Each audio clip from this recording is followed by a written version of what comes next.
আবার এই কথাটা বলে আসছি যে পশ্চিমবঙ্গের শিক্ষিত যুবক এবং বেকারের সংখ্যা দিনের পর দিন উল্কার গতিতে বাড়ছে।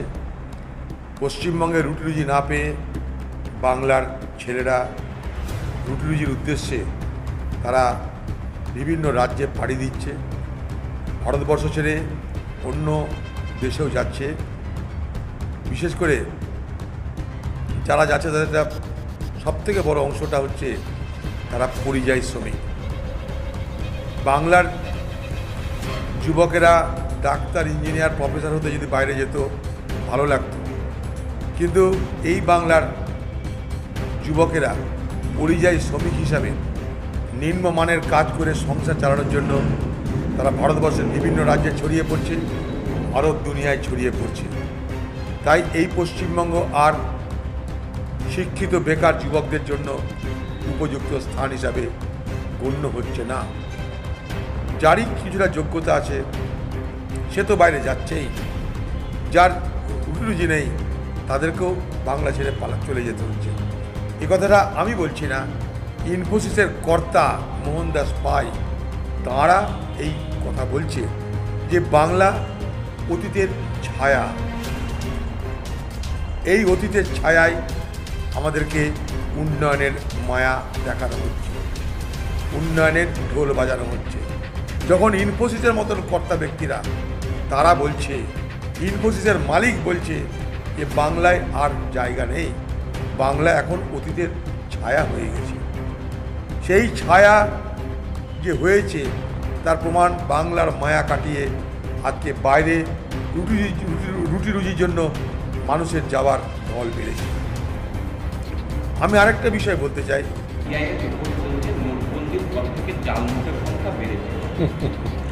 বেড়েছে না, 100% বেড়েছে। মোদি বলেছিল না, ভারতবর্ষের প্রধানমন্ত্রী, যে আমি নোটবন্দি করে দিলাম, তাতে কি কি হবে? সন্ত্রাসবাদ ভারতবর্ষ থেকে নির্মূল হবে। 2 নম্বর, সমস্ত কালো টাকা উদ্ধার হয়ে যাবে। আর 3 নম্বর, জাল টাকা বন্ধ হয়ে যাবে। এটাই ছিল যখন নোটবন্দি হয়, সেই নোটবন্দির সময় ভারতবর্ষের প্রধানমন্ত্রীর সেই বক্তব্য, সেই ঘোষণা, সদম্ভ ঘোষণা যে ভারতবর্ষকে কালো টাকা থেকে মুক্ত করব, জাল টাকা থেকে মুক্ত করব, আর সন্ত্রাস থেকে মুক্ত করব। তার কারণে আমাকে এই নোটবন্দি করতে হচ্ছে, জাল টাকা, কালো টাকা, সন্ত্রাসকে রুখতে।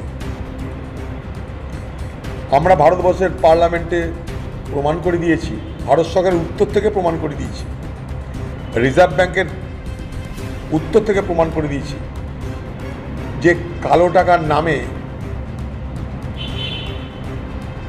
কালো টাকা সাদা হয়েছে। যে টাকাটা বাজারে ছিল কালো টাকা হিসাবে, বাজারে আর কোনো কালো টাকা থাকলো না। ব্যাংকে নোট জমা পড়ে গেল 99% উপর। তাহলে বলা হয়েছিল কালো টাকা বাজারে আছে, তার জন্য নোটটা বন্দি করে দিল, নোট বন্ধ করে দিল। অথচ দেখা গেল যে সব টাকা জমা পড়ে গেল, আবার ব্যাংকে টাকা ঢুকে গেল। তা যদি ব্যাংকে টাকা ঢুকেই যায় তাহলে বাইরে কি থাকলো? জাল টাকা, কালো টাকা। ব্যাংকে যদি টাকাটা ঢুকে যায় তাহলে কালো টাকা কোথায় থাকলো? আর মোদি বলতে পারলো যে হ্যাঁ এত কালো টাকা উদ্ধার হয়েছে? খেয়াল করে দেখুন, একটা কালো টাকা উদ্ধারের কথা মোদি বলতে পারলো না, বরং 100 টাকা যেটা বন্দি করলো 99.5 টাকা ফেরত চলে গেল। তার মানে 99.5 টাকার উপরে আর কোনো দিন কোনো কেউ পড়ার জায়গা থাকবে না। এক, সন্ত্রাস বন্ধ হয়ে বলবে। কাশ্মীরের দিকে তাকিয়ে দেখুন, নোটবন্দির জন্য সন্ত্রাস বন্ধ হয়েছে? দেখুন, কোথাও নোটবন্দির জন্য সন্ত্রাস বন্ধ হয়েছে।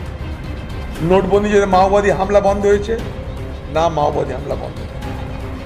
পশ্চিমবঙ্গে আবার নতুন করে মাওবাদী সক্রিয়তা বাড়ছে। গল্প শেষ। এবার আসুন জাল টাকা, ফেক কারেন্সি। এই জাল টাকা 100% বেড়েছে। রিজার্ভ ব্যাঙ্কে জিজ্ঞেস করুন, রিজার্ভ ব্যাঙ্ক বলে দেবে। ভারতবর্ষে অর্থনীতিকে ধ্বংস করার জন্য বিকল্প প্যারালাল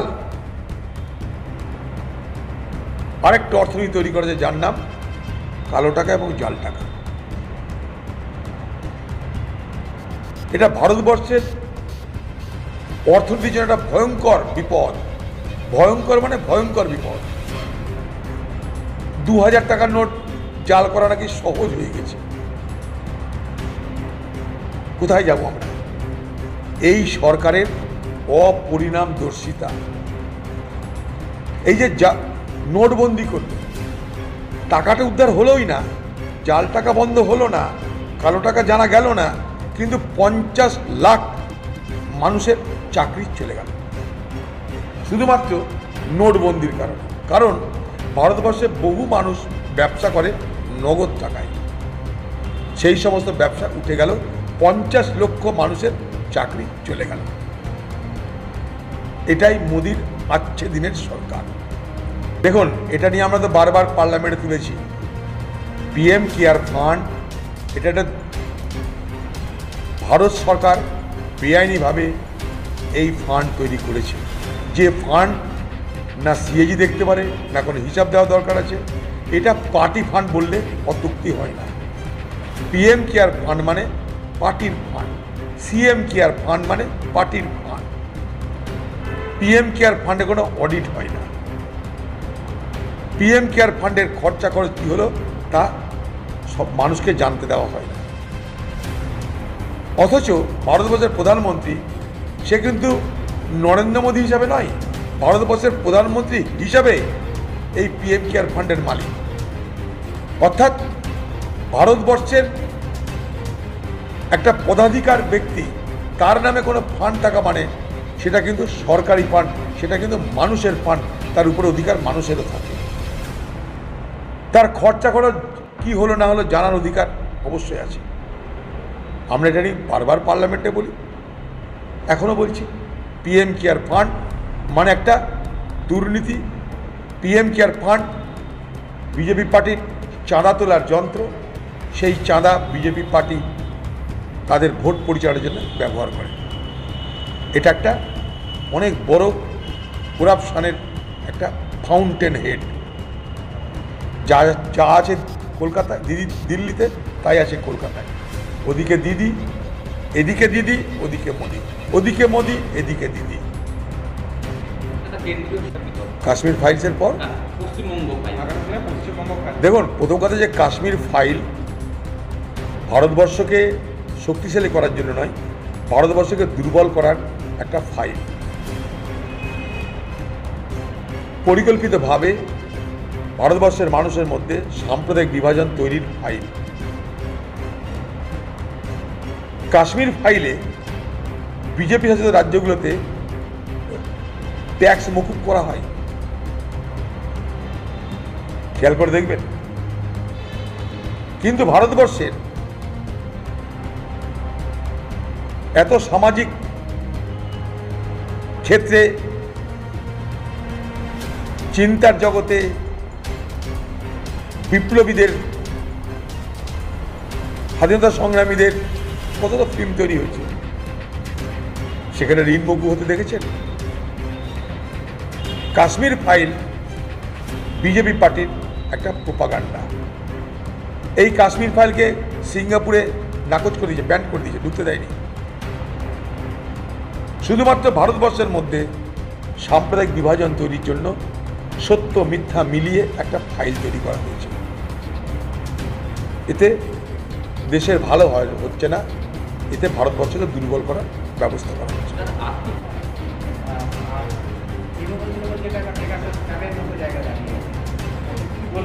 দেখুন, মোদি দিদি কেউ দুর্নীতিতে কারোর থেকে কম যায় না। দুজনের মধ্যে প্রতিযোগিতা নিশ্চয়ই আছে। মোদি এবং দিদির মধ্যে দুর্নীতির প্রতিযোগিতা অবশ্যই আছে। মোদি দিদির মধ্যে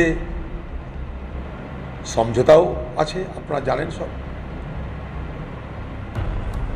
পশ্চিমবঙ্গের হাল কি, দিল্লির হাল কি, তথ্য তার প্রমাণ।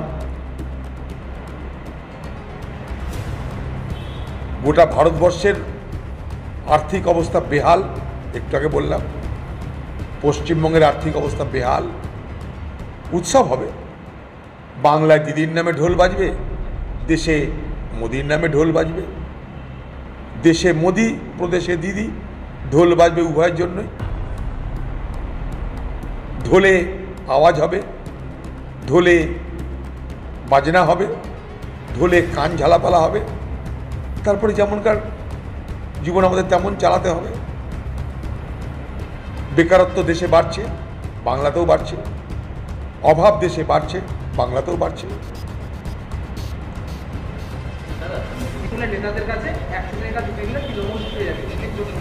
একদম ঠিক বলেছি, আমরা তো এই কথা বলি। 100 দিনের ফান্ড লুট হচ্ছে, আটকে দিয়েছে। আমি আগে আপনাদের বলেছি, এই ঘরেই বসে বলেছি যে 100 দিনের কাজের ফান্ড কোথায় আটকেছে, আমাদেরকেও বলা হোক, আমরা প্রতিবাদ করব। কারণটা কি জানেন? এই 100 দিনের কাজ ভারতবর্ষে শুরু হয়েছিল কংগ্রেসের জমানায়, সোনিয়া গান্ধী, মনমোহন সিংয়ের নেতৃত্বে। ভারতবর্ষের মানুষের কাজের অধিকারকে নৈতিক অধিকার হিসাবে সেখানটায় মান্যতা দেওয়া হয়েছিল, নৈতিক অধিকার। এবং সেখানে বলে দেওয়া হয়েছিল 100 দিনের কাজের জন্য কোনো বাজেট হবে না, যেমন প্রয়োজন তেমন টাকা দিতে হবে। অর্থাৎ এই প্রকল্পটা ডিম্যান্ড ড্রিভেন প্রকল্প, চাহিদা মোতাবেক অর্থ বরাদ্দ। যে রাজ্য যেমন টাকা চাইবে সে রাজ্যকে তেমন টাকা দেওয়া হবে। শুধু একটাই শর্ত, যে কাজটা হচ্ছে কিনা মাটিতে সেইটার একটু প্রমাণপত্র দিতে হবে। পশ্চিমবঙ্গ সরকার যদি সে সমস্ত প্রমাণপত্র দিয়ে থাকে, আর যদি কেন্দ্র সরকার সেখানটাই ইচ্ছাকৃতভাবে টাকা দেওয়া বন্ধ করে থাকে, এখনই সুপ্রিম কোর্টে গেলে আজকেই অর্ডার হবে। এটা পারে না, কারণ এটা আইনি অধিকার। এটা মোদির, দিদির ইচ্ছা অনিচ্ছার উপর নির্ভর করে না। কারণ আবার বলছি, কাজের অধিকার, আইনি অধিকার, তারই নাম প্রধানমন্ত্রী এই মহাত্মা গান্ধী গ্রামীণ রোজগার যোজনা। এটা একটা আইনি ব্যবস্থা, কারোর ইচ্ছা অনিচ্ছায় টাকা দেওয়া না দেওয়া নির্ভর করে না। পশ্চিমবঙ্গের মানুষকে যদি পশ্চিমবঙ্গের তৃণমূল সরকার বছরে 100 দিন কাজ দিতে পারত, তাহলে একটা গরিব মানুষের বছরে 21,000 টাকা রোজগার হতো। একটা গরিব মানুষের 21,000 টাকা রোজগার হতো যদি 100 দিন কাজ দেওয়া যেত। এবং এটা দিতে রাজ্য সরকারের কোনো পয়সা লাগে না। এটা দিতে রাজ্য সরকারকে মেহনত করতে হয়, কাগজপত্র তৈরি করে প্রকৃত কাজ যে হয়েছে তার জিও ট্যাগ করে পাঠাতে হয়। পশ্চিমবঙ্গে সরকার আজকে টাকা পাচ্ছে না, তার একটাই কারণ, যে পশ্চিমবঙ্গে যে ধাঁধলি হয়েছে, যে চুরি বাটপাড়ি হয়েছে, সেটা এই টাকা আসাতে বাধা সৃষ্টি করছে। যদি পশ্চিমবঙ্গ সরকারকে পরিকল্পিতভাবে কেন্দ্র সরকার টাকা না দেয়, আমরা আছি। শুধু আমাদের দরকার নেই, একটা কেসে কোর্টে কেস ঠুকুন পশ্চিম সরকারের পক্ষ থেকে যে আমাদের টাকা দিচ্ছে না, কালকে টাকা বার করতে হবে। কারণ একটাই, আইন হয়ে গেছে সংবিধানে।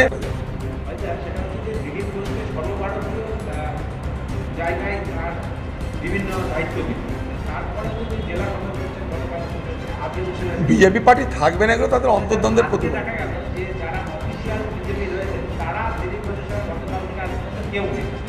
ব্যাপারটা কিছু না, বিজেপি পার্টির অন্তর্দ্বন্দ্বের তার প্রতিফলন ঘটছে। বিজেপি পার্টি বাংলায় থাকবে না, এগুলো তার ইঙ্গিত দিচ্ছে। আবার কি দিলাম একটা বিচারপতির বিরুদ্ধে গাধার মতন, তুমি বিচারপতির বিরুদ্ধে বলছো, আর সেই বিচারপতির কাছে দরবার করছো আমাকে যাতে দিল্লিতে ডাকা না হয়। কেন? বিচার ব্যবস্থা যদি আস্থা না থাকে কাউরির, তাহলে ভারতবর্ষে তাদের থাকাই উচিত না বলে মনে করি।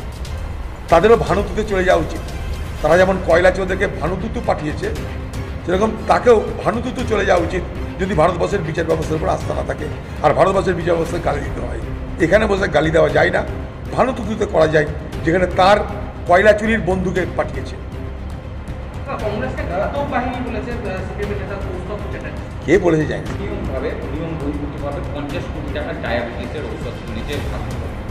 কি দিয়েছে?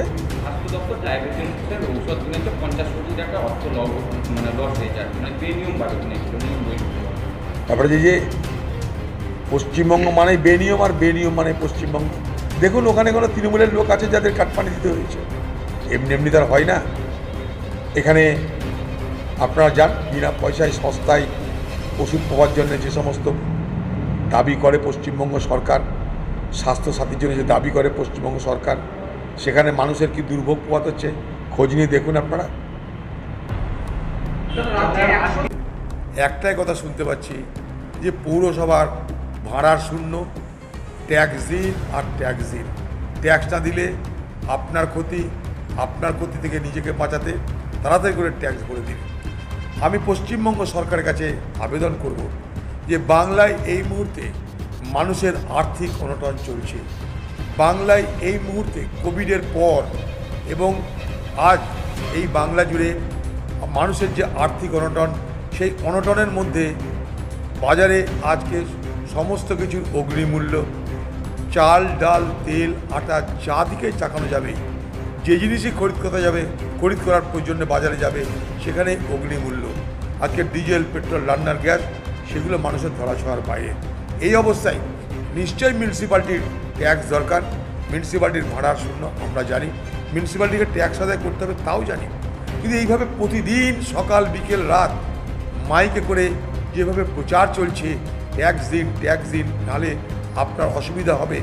আমি পশ্চিমবঙ্গ সরকারের কাছে আবেদন করতে চাই যে পশ্চিমবঙ্গের মানুষের এই মুহূর্তে শহরের এবং গ্রামের উভয় এলাকারই মানুষের যে আর্থিক অনটন চলছে সেই কথা মাথায় রেখে ট্যাক্স নিশ্চয় দেওয়া উচিত। ট্যাক্স অ্যাভয়েডিং সিটিজেন আমরা সবাইকে হতে বলি যে সবাই ট্যাক্স দিয়ে তার নাগরিকত্ব প্রমাণ করুক, কিন্তু এই আর্থিক অনটনের কথা মাথায় রেখে সরকারের কাছে আমার দাবি ট্যাক্স নেওয়া হোক, কিন্তু ইনস্টলমেন্টে ধীরে ধীরে সময় দেওয়া হোক, যাতে তারা এই আর্থিক অনটনের মধ্যে তাদের যে বরাদ্দ ট্যাক্স সেটা ধীরে ধীরে তারা পরিশোধ করতে পারে। এখানকার মানুষ সবাই ট্যাক্স দিয়েই এখানে বসবাস করে, কিন্তু আমার মনে হচ্ছে যে তাদের এই আর্থিক অনটনের সময় এতটা চাপ না দিয়ে তাদেরকে সুবিধা মতো চুক্তি করে খ্যাপে অর্থাৎ ইনস্টলমেন্টে ট্যাক্স দেওয়ার ব্যবস্থা করা হোক। এই মিউনিসিপ্যালিটিতে আগেও এরকম ব্যবস্থা ছিল যখন ইনস্টলমেন্টে ট্যাক্স নেওয়ার প্রচলন ছিল। তাই সারা পশ্চিমবঙ্গের সমস্ত পৌরসভা এলাকায় আজকে এইভাবে পশ্চিমবঙ্গের মানুষের আর্থিক অনটনের কথা মাথায় রেখে তাদের বাই ইনস্টলমেন্ট পর্যায়ক্রমে তাদেরকে ট্যাক্স পরিশোধ করার সুযোগ পশ্চিমবঙ্গ সরকার দিক, এটা রাজ্য সরকারের কাছে আমার আবেদন। 8 বছর পূর্ণ হয়েছে, মানুষের পকেটে হাত পুড়লে বুঝতে পারবে যে মানুষের পকেট শূন্য হয়েছে। হ্যাঁ, 8 বছরের পূর্ণতায় সবথেকে বেশি লাভবান হয়েছে ভারতবর্ষের গুটি কয়েক পরিবার। প্রতিদিন আমরা বলছি 142টা পরিবার 53 লক্ষ কোটি সম্পদের মালিক হয়েছে, আর 2টো পরিবার তারা গোটা ভারতবর্ষকে অধীশ্বর হয়েছে। ভারতবর্ষের সাধারণ মানুষ রোজগার কমেছে, চাকরি নেই, হাহাকার চলছে। কংগ্রেসের আমলে 100 দিনের কাজ আর খাদ্য সুরক্ষা আইন ছিল বলে তাও ভারতবর্ষের মানুষ বেঁচে আছে। এখন ঢোল বাজবে, নাকারা বাজবে, ঘন্টা বাজবে। 8 সাল পূর্ণ করেছে নরেন্দ্র মোদীকে বাহাদুর বানাবে, বীর বানাবে, কি না অযোধ্যায় রাম মন্দির নির্মাণ করেছে ব্যাস। আর বারাণসীতে জ্ঞানব্যাপী মসজিদের তলায় মন্দির পাওয়া গেছে। আর কি হয়েছে? মন্দির মসজিদ ছাড়া আমাদের জীবনে আর কিছু দরকার নেই। চীন ভারতবর্ষের সীমানা দখল করে ঢুকে আছে, লাদাখে, অরুণাচলে। মাথা ব্যথা আছে কারি? ভারতবর্ষে বেসরকারীকরণ হয়ে চলেছে। মানুষের যা যা সম্পদ, সরকারি যা যা সম্পদ, বেসরকারীকরণ চলছে। সরকারের হিসাব বলছে অর্থনীতি বসে যাচ্ছে, অভাব দারিদ্রতা বাড়ছে। আমার না, সরকারের হিসাব বলছে অপুষ্টি ভারতবর্ষে বাড়ছে। ভারতবর্ষের সাম্প্রদায়িক দাঙ্গা বাড়ছে, সমাজের মধ্যে অস্থিরতা তৈরি হয়েছে। সব মিলিয়ে ভারতবর্ষের কাছে এই মুহূর্তে এক ভয়াবহ ভবিষ্যৎ অপেক্ষা করছে। ঢোল বাজালে হবে না, খোল বাজালে হবে না, আমার পকেট কি বলছে সেটা দেখতে হবে। ডিজেল, পেট্রোল, রান্নার গ্যাস, বাজারের দাম হু হু করে বেড়ে চলেছে, উল্টে মানুষের রোজগার বাড়ছে না, রোজগার বাড়ছে না, মানুষের জিনিস খরিদ করার ক্ষমতা কমে যাচ্ছে, ফলে অর্থনীতির ডামাডোল চলছে। এটাই মোদির 8 বছরের সফলতা।